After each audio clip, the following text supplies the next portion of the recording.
Bienvenidos a nuestro podcast La Biblia en un año, episodio 133. ¿Cómo afrontar las situaciones desesperadas? No creo que haya lugares en el mundo donde Alfa tenga lugar en el sonido de disparos y misiles volando de fondo. Pero para nosotros el mensaje es simple. Se trata de la esperanza, la luz y un futuro porque se trata de Jesús. Esto es lo que el canónigo Andrés White, párroco de la iglesia de San Jorge en Baja, me escribió en una carta al describir su curso en Alfa. Ellos estaban pasando por una situación dura. La iglesia había sido bombardeada más de una vez. Muchas personas en su congregación habían sido asesinadas y algunos de los líderes habían sido secuestrados. Para algunos, profesar la fe en Jesús significa la muerte casi segura, pero aún en las duras pruebas, Andrew White puede decir que Jesús trae esperanza, luz y un futuro. En los Salmos de David habla de duras pruebas. Hay momentos en la vida en los que todo parece ir mal. Quizás incluso que ahora estés afrontando una situación dura. Puede ser tu salud o un duelo, o el fin de una relación, problemas de trabajo, dificultades en la familia, apuros financieros o combinaciones de todas estas circunstancias. Incluso en los momentos de desesperación puedes encontrar las tres grandes virtudes: la fe, la esperanza y el amor. Ahora vamos a leer Salmos 60 del 1 al 4. Dice así: Dios mío, tú te has enojado con nosotros, nos has rechazado y destruido. Ayúdanos a recuperarnos. Tú hiciste que la tierra temblara y se abriera. Cierra sus grietas porque se está desmoronando. Tú has hecho sufrir mucho a tu pueblo. Nos has hecho beber un vino que aturde. Elevaste una bandera para los que te respetan. Para que vuelvan a encontrarte y así poder evitar los arqueros del enemigo. Primer punto: esperanza a pesar de la aparente derrota. A veces parece que el pueblo de Dios está siendo derrotado. Si bien hay un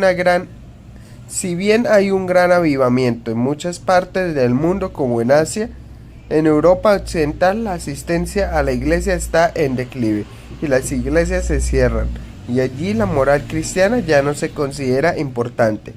Hay momentos duros en la historia del pueblo de Dios. Este salmo es un lamento nacional. Después de ser conquistados por sus enemigos, el pueblo de Dios se sintió rechazado. David exclama: has sometido a tu pueblo a duras pruebas. Utiliza la imagen de un terremoto para describir la desesperación y la incertidumbre que enfrentaron. Has sacudido la tierra, la has resquebrado, repara sus grietas porque se desmorona. Esta misma imagen se utiliza hoy para describir la agitación en todas las esferas de la vida. Realidades como la inestabilidad de la economía, las instituciones corporativas, el matrimonio y la comunidad son a menudo características como realidades tambaleantes y quebradas. Sin embargo, hay esperanza. David escribe: diste a los que te honran la señal para que escaparan de las flechas. El Señor ha designado un lugar donde su pueblo puede encontrar refugio bajo su protección y confirmar en él incluso en las situaciones más desesperadas. Ahora vamos a hacer una pequeña oración. Gracias, Señor, porque incluso en las situaciones más desesperadas puedo refugiarme bajo tu protección. Ahora vamos a leer Juan 7 del 45 en adelante. Dice así: los líderes judíos se niegan a creer. Entonces los guardias del templo regresaron a donde estaban los fariseos y los jefes de los sacerdotes. Ellos le preguntaron: ¿por qué no lo trajeron? Los guardias respondieron: nunca un ser humano ha hablado como él. Los fariseos le dijeron: ¿así que también los engañó a ustedes? ¿Acaso alguno de los líderes o de los fariseos ha creído en él? pero esta gente que no sabe la ley está bajo maldición. Uno de estos fariseos era Nicodemo, quien había visitado antes a Jesús y les dijo: nuestra ley no nos permite condenar a alguien sin haberlo escuchado primero. No lo podemos condenar sin descubrir qué es lo que hace. Ellos le contestaron: ¿eres tú también de Galilea? Estudia las escrituras y verás que ningún profeta viene de Galilea. La mujer adúltera. Y cada uno se fue a su casa. También vamos a leer Juan 8, del 1 al 11. Pero Jesús se fue al monte de los olivos. Al amanecer fue otra vez al área del templo, y toda la gente se le acercó. Jesús se sentó y empezó a enseñarles. Los maestros de la ley y los fariseos le llevaron una mujer que había sido sorprendida cometiendo adulterio. La pusieron en medio de ellos y le dijeron a Jesús: Maestro, esta mujer fue sorprendida cometiendo adulterio. Moisés nos ordenó en su ley que matemos a apedreadas a la mujer que haga esto. ¿Tú qué dices? Ellos le decían esto para ponerlo a prueba. Buscaban algo de que acusarlo. Él se agachó y empezó a escribir en el suelo con el dedo. Ellos seguían preguntándole lo mismo. Así que se puso de pie y les dijo: el que nunca haya pecado, que tire la primera piedra. Se volvió a agachar y siguió escribiendo en el suelo.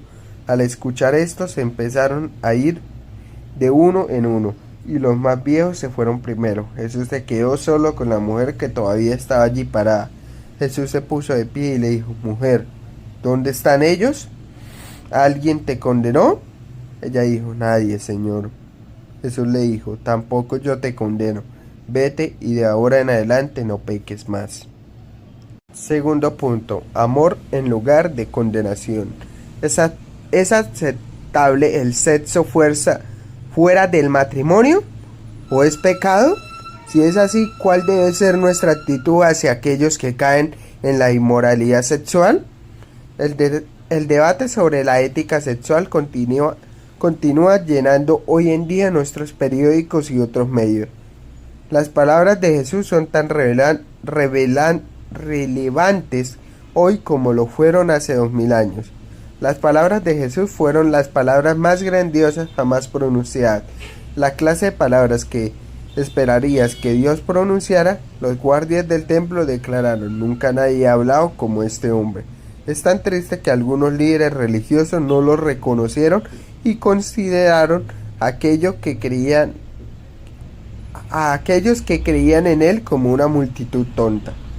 Una mujer sorprendida en un acto de adulterio flagrante debió sentirse absolutamente desesperada.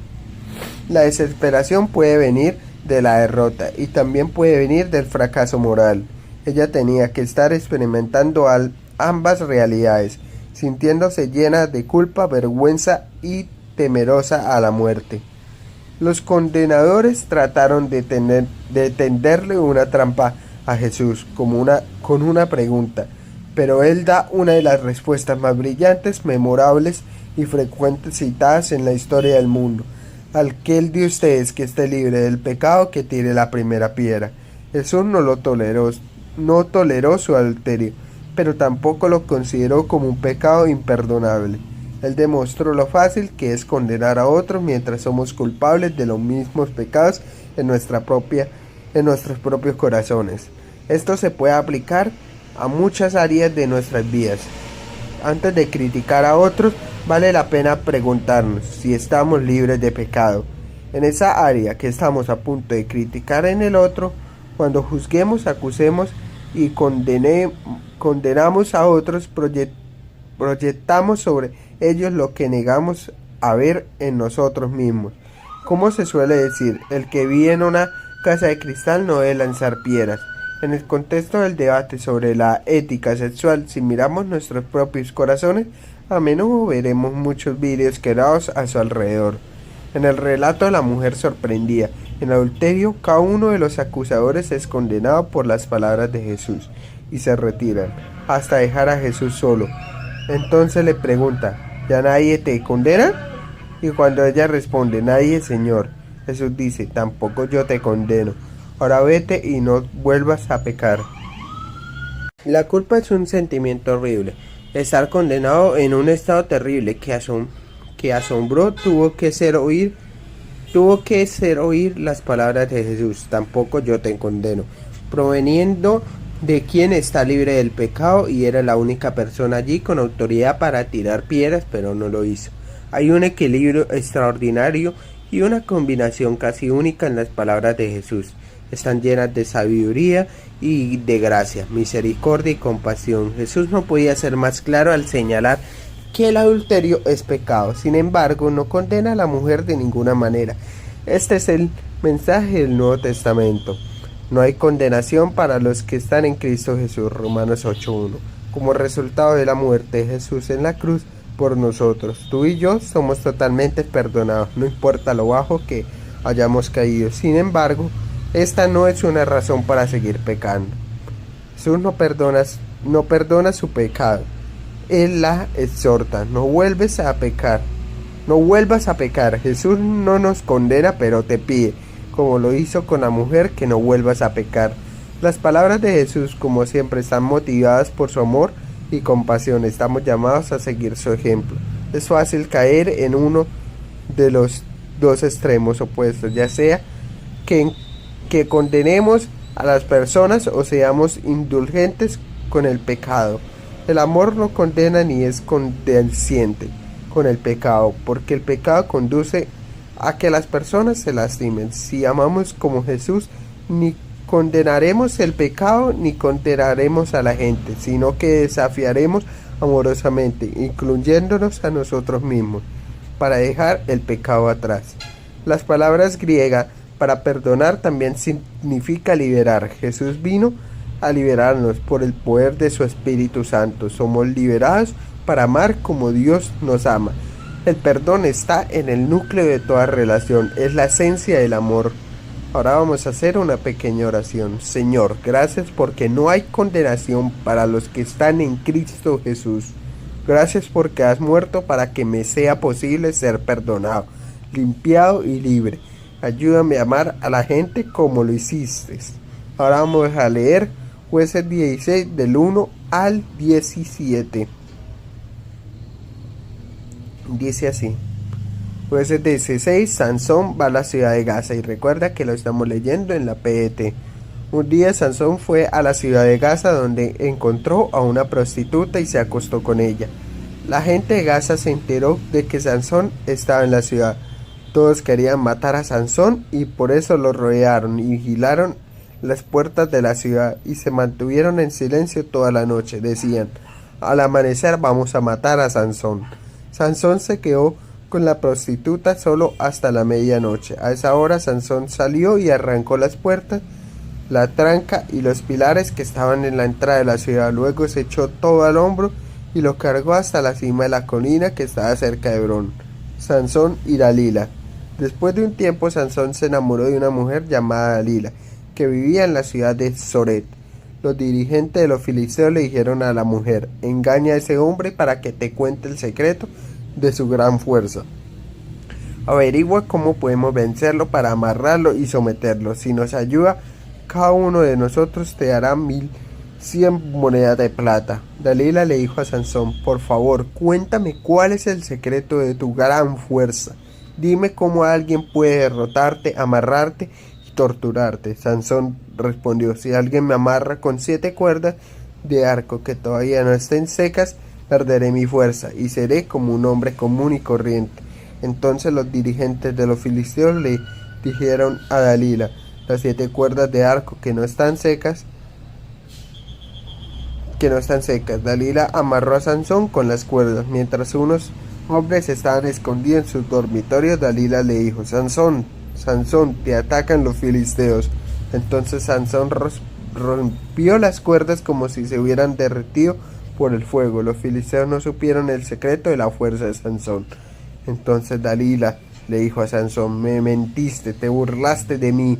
Ahora dime la verdad, ¿cómo puede alguien amarrarte y derrotarte? Sansón respondió: si me amarraran con cuerdas nuevas que no se hayan usado antes, perderé mi fuerza y seré como un hombre común y corriente.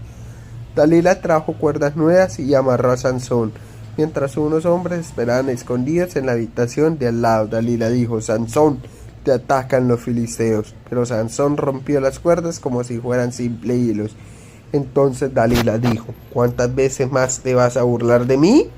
Ya no me digas más mentiras y cuéntame cómo te pueden amarrar y derrotar. Sansón dijo: si haces 7 trenzas en mi cabello, las entrelazas con tela de tejer y las amarras a una estaca, seré igual que cualquier hombre. Cuando Sansón dormía, Dalila trenzó el cabello con la tela de tejer y lo amarró bien. Luego Dalila dijo: Sansón, te atacan los filisteos. Pero Sansón se levantó y arrancó del suelo la estaca del telar.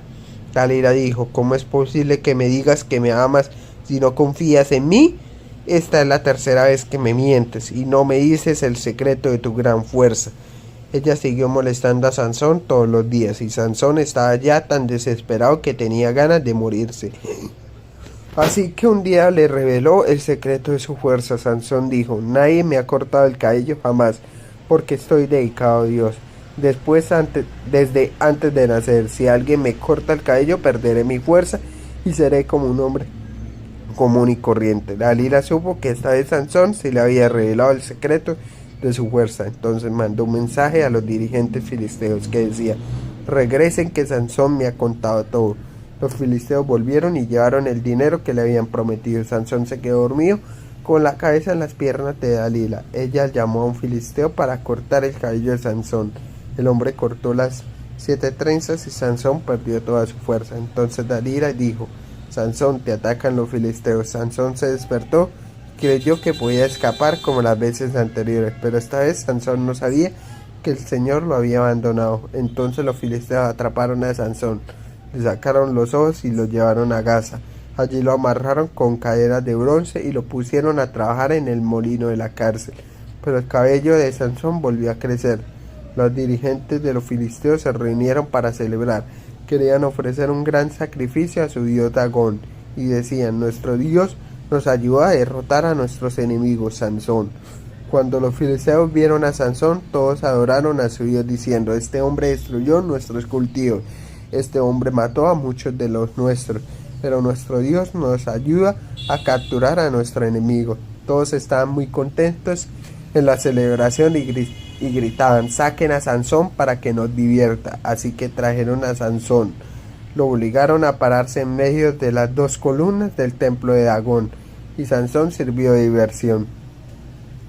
Un sirviente llevaba a Sansón de la mano. Sansón le dijo: ponme donde yo pueda tocar las 2 columnas que sostienen el templo. Quiero recostarme en ellas. El lugar estaba lleno de gente, todos los dirigentes estaban allí. En el techo había como 3,000 personas viendo el espectáculo. Sansón oró al Señor así: Señor Dios, acuérdate de mí, te ruego, oh Dios, que me des fuerza una vez más. Déjame hacer algo para castigar a estos filisteos por haberme sacado los ojos. Entonces Sansón tocó con las manos las 2 columnas que sostienen el templo. Apoyándose fuerte contra las columnas, dijo: que muera yo con estos filisteos. Y Sansón empujó tan fuerte como pudo, y todo el templo se derrumbó sobre los dirigentes y la gente que estaba allí. De esta forma Sansón mató más filisteos cuando murió que cuando estaba vivo. Sus hermanos y toda su familia vinieron a llevarse su cuerpo y lo enterraron en la tumba de su papá Manoah, entre las ciudades de Sora y Estaol. Sansón fue jefe de Israel durante 20 años. Ahora vamos a leer Jueces 17. Los ídolos de Micaías. Y recuerda que leemos en la PET. En el territorio de Efraín había un hombre llamado Micaías, quien le dijo a su mamá: ¿te acuerdas que alguien te robó las 1,100 monedas de plata que tenías? Una vez te escuché diciendo una maldición por ese robo. Ahora te confieso que yo fui el que las robó. Yo tengo las monedas. La mujer dijo: que el Señor te bendiga, hijo mío. Micaías le devolvió las monedas a su mamá y ella dijo: estas monedas de plata serán para una ofrenda al Señor. Voy a entregarle las monedas a mi hijo para que él construya una estatua y la cubra con plata. Así que, hijo mío, te regreso las monedas. Pero Micaías le devolvió las monedas de plata a su mamá y ella tomó 200 monedas y se las llevó al fundidor para que hiciera una estatua tallada y cubierta de plata. Cuando la estatua estuvo lista, le llevaron a la casa de Micaías, quien tenía un sitio sagrado en su casa. Micaías hizo un efod y algunos dioses para su casa, y nombró sacerdotes a uno de sus hijos.